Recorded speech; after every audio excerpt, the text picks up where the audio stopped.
back. Well, as the saying goes, everything old is new again, and that's what shoppers are discovering at some Woolworths stores around Australia. 21 of their supermarkets in Queensland, New South Wales and Victoria are trialling the reintroduction of brown paper bags, which many people will remember using before the 1980s. Back to the Future, Woolies says it's in response to customers who want an alternative to the reusable plastic. Coles says it has no plans to do the same.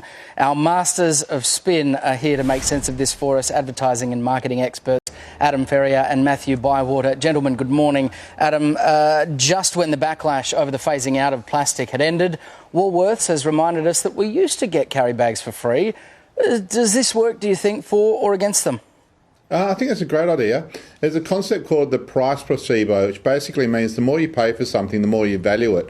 And so getting people to pay for brown paper bags is a way of reminding the customer that nothing's free, that everything's got a cost. And then hopefully they start to value it and think about what they're using to carry their goods home. So good on them, it's great. Yeah, and actually feeling better about taking home one of those rather than the other ones and then seeing all of your groceries break down the bottom of it.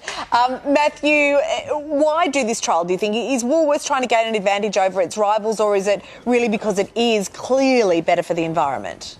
Perhaps both, I think, Mon. I think one thing this has been is a PR disaster for both companies, Coles and Woolworths. I think this is a good step, and being a paper bag, 80% recycled material, forestry sustainability, it's a very good look.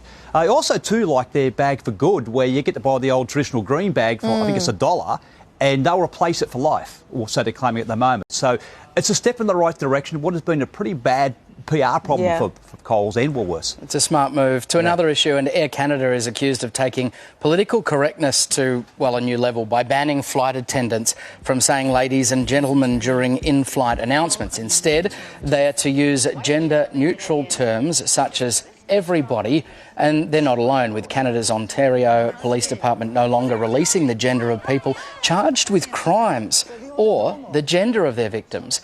Adam, what do you make of this? Is this good leadership from these big organisations? Yeah, I mean, I think it's great news. Imagine an airline saying, hello, light-skinned people and dark-skinned people, or hello, old people and young people. It's just ridiculous that they discriminate against males and females like that. This will take off, and within a year or two, it'll feel ridiculous to say hello, ladies and gentlemen. Yeah, I just think saying hello, everyone, that's not annoying, is it, Matt? It's shorter and easier. It's shorter. Just get to it. You know, we don't walk into a room and say, hello, ladies and gentlemen. You say, hi, everyone. Yeah. It's a good move. And something very millennial to finish. A worker in the US has been sacked over a video she posted online.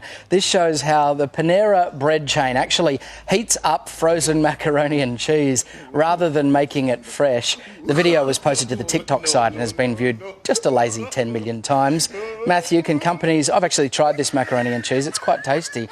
But can companies expect to keep their secrets when they have a young workforce that posts almost anything online?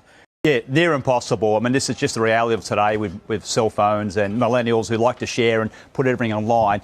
It's an interesting situation for the company, though, because they're known as not just a fast food company, but a cleaner version. So there's a big push on no preservatives, no GMOs.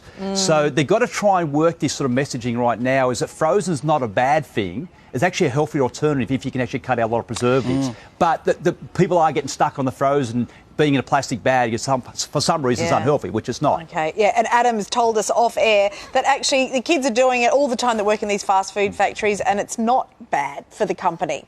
No, that's right. And TikTok especially, for some reason, all the fast food company employees think it's hilarious to show their back-of-house jobs.